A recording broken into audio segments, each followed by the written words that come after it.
Hello, bruvs. We're back with another book, The Last Laugh, a completely new collection of funny old epitaphs. Book I just picked up today. It's got a nice, cute little cover. The Last Laugh.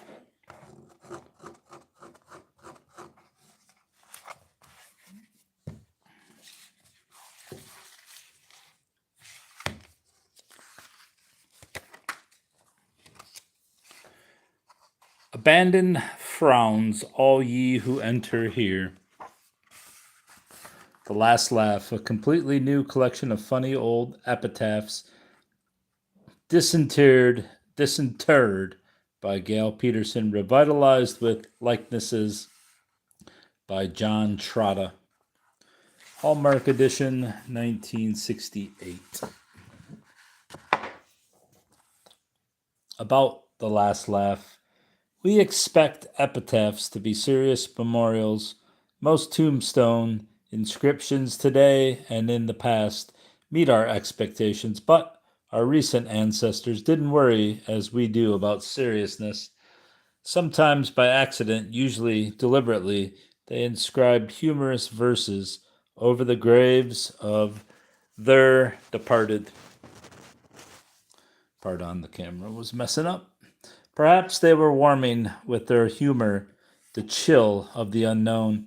More obviously, they devoutly believed that death is only a doorway to an afterlife, a dark shadow that deserves a last laugh. Death be not proud, John Donne wrote in his famous sonnet. Though some have called thee mighty and dreadful, for thou art not so. And thus, unlikely as it seems, we find humor in graveyards. Nothing could be more human, for only men can laugh. Many old books record the unusual verses carved on gravestones in antique cemeteries in England and America. Most of the epitaphs in this book are authentic. A few are questionable, but have been included here because they are traditional and amusing. Consider them all in good spirit. The deceased they memorialize do. Reader, pass on. Cryptic wit.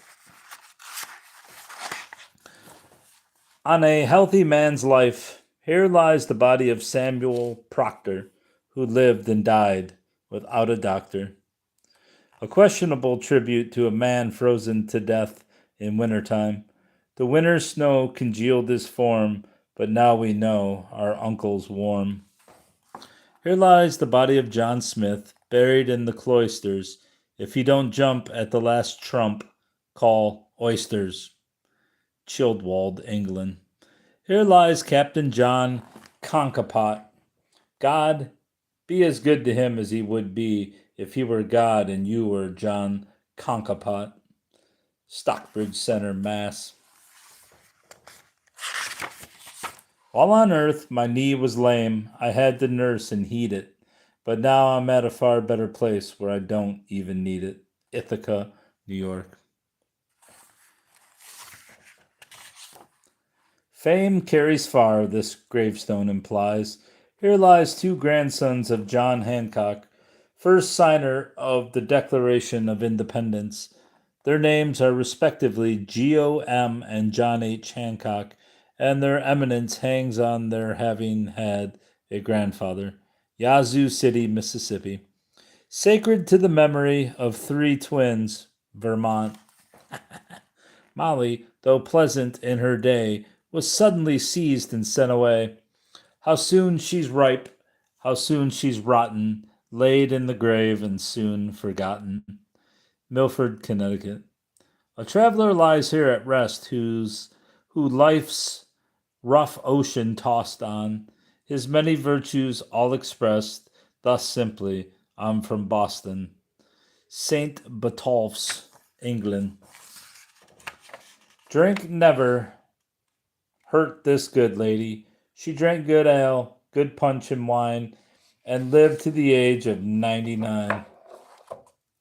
Above cremated remains appears this inscription, and this is all that's left of thee, thou fairest of earth's daughters, only 4 pounds of ashes white out of 303 quarters. A widow tries her best. Here lies the remains of Thomas Wooden, the most amiable of husbands and excellent of men. N.B. His real name was Woodcock, but it wouldn't come in rhyme. His widow. This is what I expected, but not so soon. Westernville, New York, 1872. Against his will, here lies George Hill, who from a cliff fell down quite stiff. When it happened is not known, therefore not mentioned on this stone. Isle of Thanet.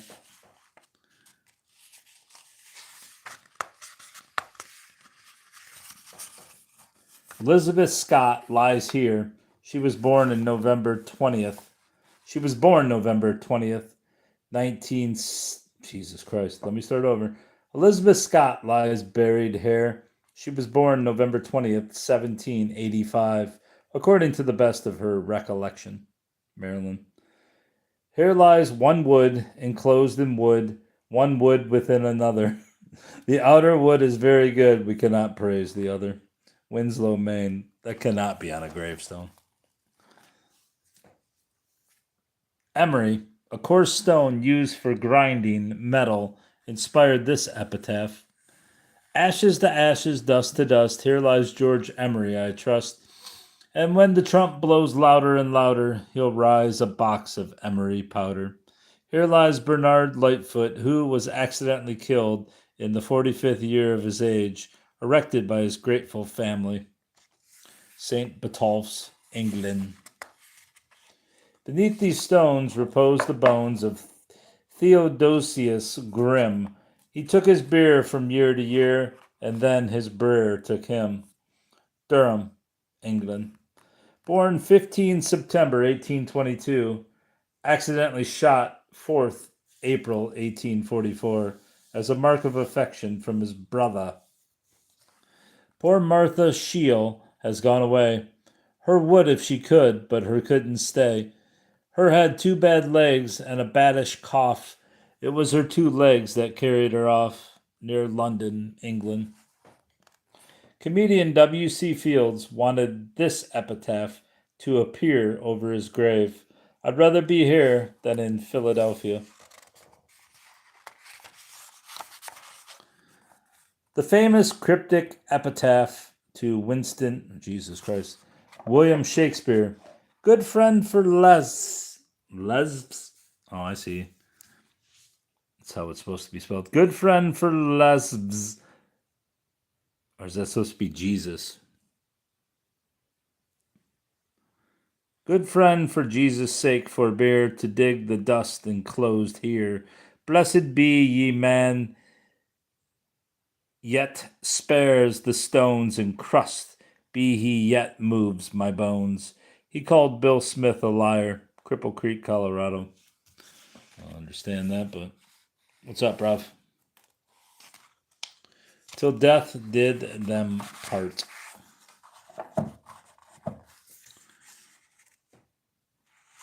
Sacred to the memory of Anthony Drake, who died for peace and quietness' sake.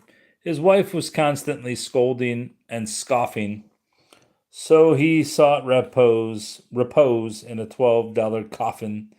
Falkirk, England. Here lies the body of Obadiah Wilkinson and Ruth, his wife. Their warfare is accomplished. New Haven, Connecticut. Here lies Jane Smith, wife of Thomas Smith, marble cutter. This monument was erected by her husband as a tribute to her memory and a specimen, their spelling, not mine, of his work. Monuments of the same style, $350.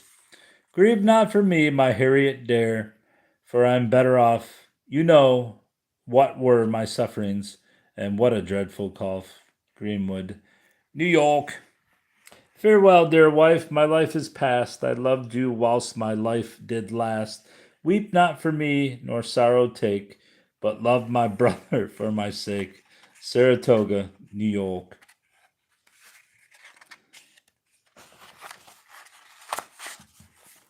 Four graves in New London County, Connecticut, carry the following notes beneath the names of the deceased.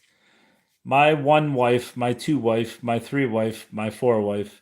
In the center of these four is a grave marked our husband.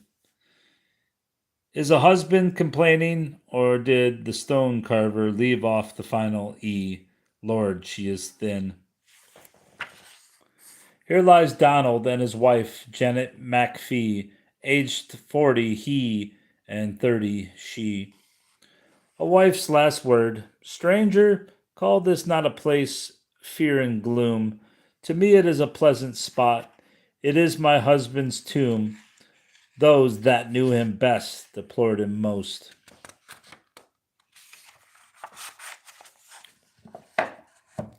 Sacred to the memory of Mr. Jared Bates, who died August the 6th, 1800. His widow, aged 24, who mourns as one who can be comforted, lived at 7 Elm Street, this village, and possesses every qualification for a good wife, Lincoln, Maine. Just can't imagine all this being written on a tombstone. Here lies the man Richard and Mary his wife. Their surname was Pritchard. They lived without strife, and the reason was plain. They abounded in riches. They no care had, nor pain, and the wife wore the breeches. Essex, England. This husband's opinion is uncertain. She was more to me than I expected. My wife, Susan, is dead. If she'd had life till next Friday, she'd been dead, shushed 2 weeks.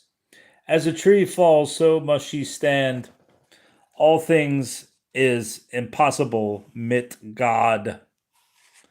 Epitaph to an unhappy marriage. Within this grave do lie, back to back, my wife and I. When the last trump the air shall fill, if she gets up, I'll just lie still. Will you now, Bubba? He first departed, she a little tried to live without him, liked it not, and died. Corn Don, England. Here lies the wife of brother Thomas, who tyrant death has torn from us. Her husband never shed a tear until his wife was buried here, and then he made a fearful rout, for fear she might find her way out. Vermont. This husband cherished the last word. Here lies wife's second of old, Wing Rogers. She's safe from care, and I from bothers. If death had known thee as well as I, he never had stopped but passed thee by. I wish him joy, but much I fear he'll rue the day he came thee near. This husband knew more than his townspeople. This stone was raised by Sarah's Lord, not Sarah's virtues, to record, for they're well known to all the town, but it was raised to keep her down.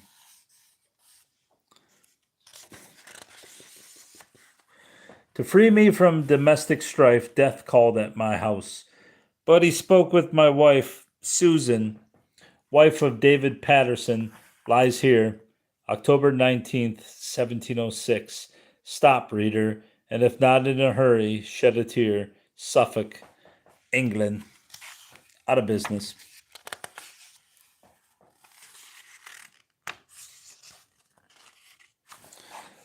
For a clerk, a careful list. Here lies beneath these stones the beard, the flesh, and all the bones of the parish clerk, old David Jones. Here lies the remains of John Hall, grocer.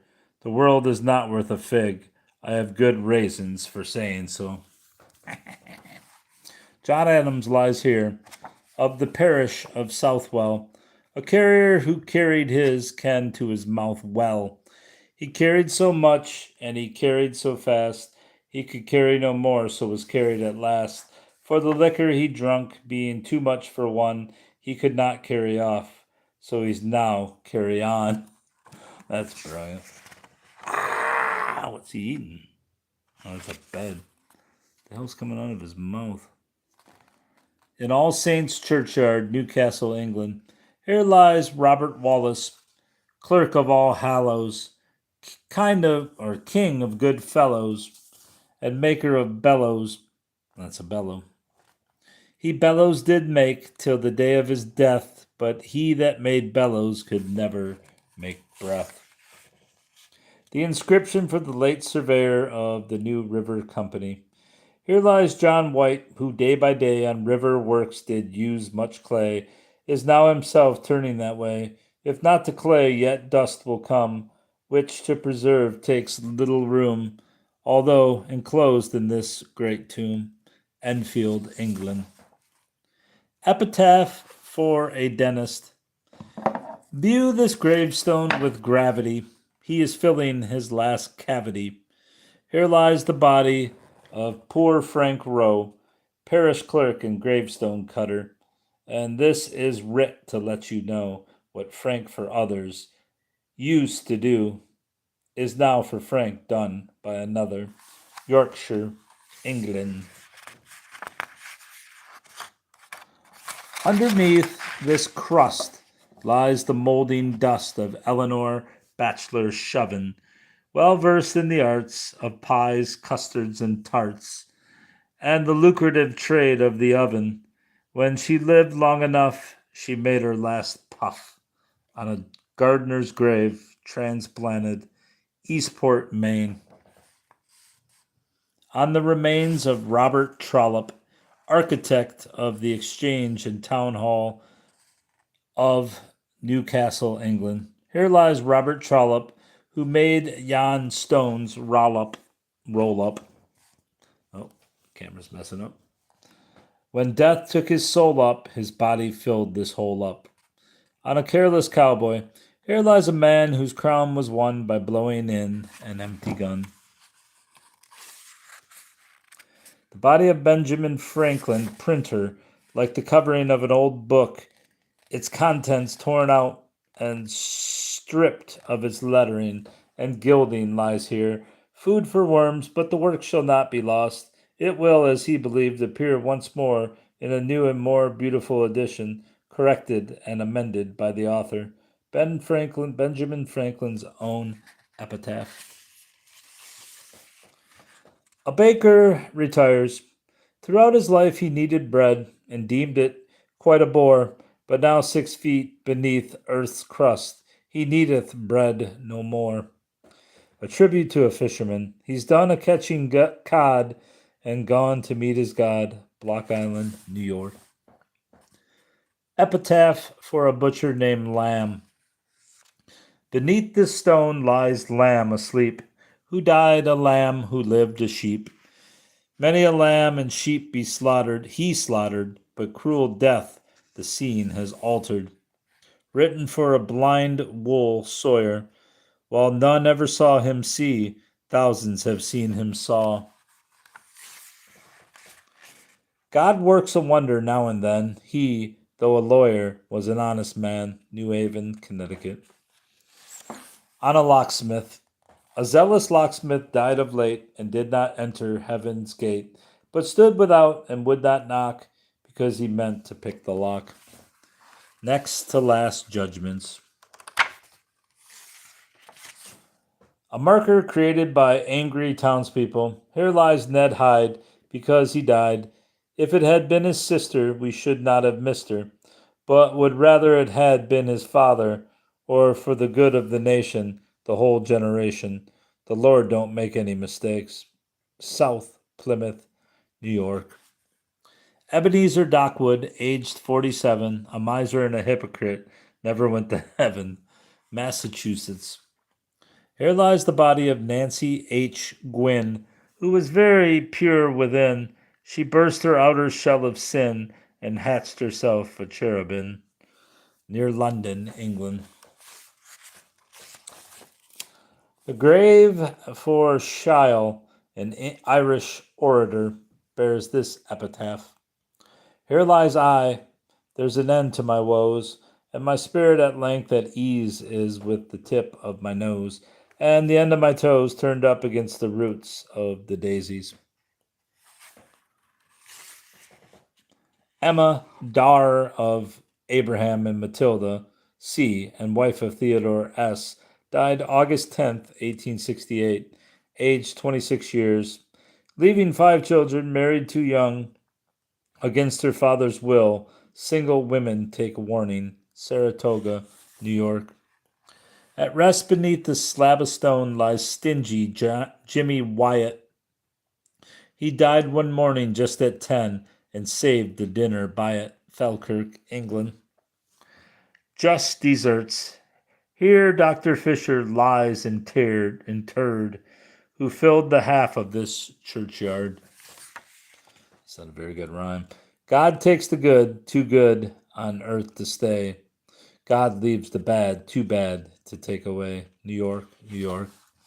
Here lies the body of Dr. Hayward, a man who never voted. Of such is the kingdom of heaven. A man who never voted. Of such is the kingdom of heaven. Wayland, Mass. A hard testimonial marks this man's grave. Here lies a man who did no good, and if he'd lived, he never would. Where he's gone or how he fares, nobody knows and nobody cares. Here lies John Hill, a man of skill. His age was 5 times 10. He ne'er did good, nor ever would, had he lived as long again. Manchester, England. A youth of real worth lies buried here, who had but just attained his 17th year. Yet in that time such wisdom had he shown that death mistook 17 for 71. Suffolk, England. Now ain't that too bad? Chicago, Illinois, 1907. Reader, pass on. Don't waste your time on bad biography and bitter rhyme. For what I am, this crumbling clay ensures, and what I was is no affair of yours. New Jersey.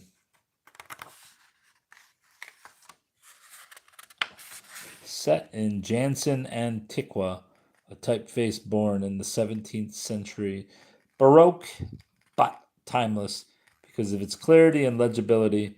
Its creation ascribed to Anton Jansen.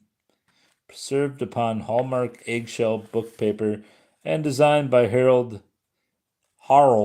Peter, who, as of the printing, is alive and well. That's the end of that book. It came too late to be unamused.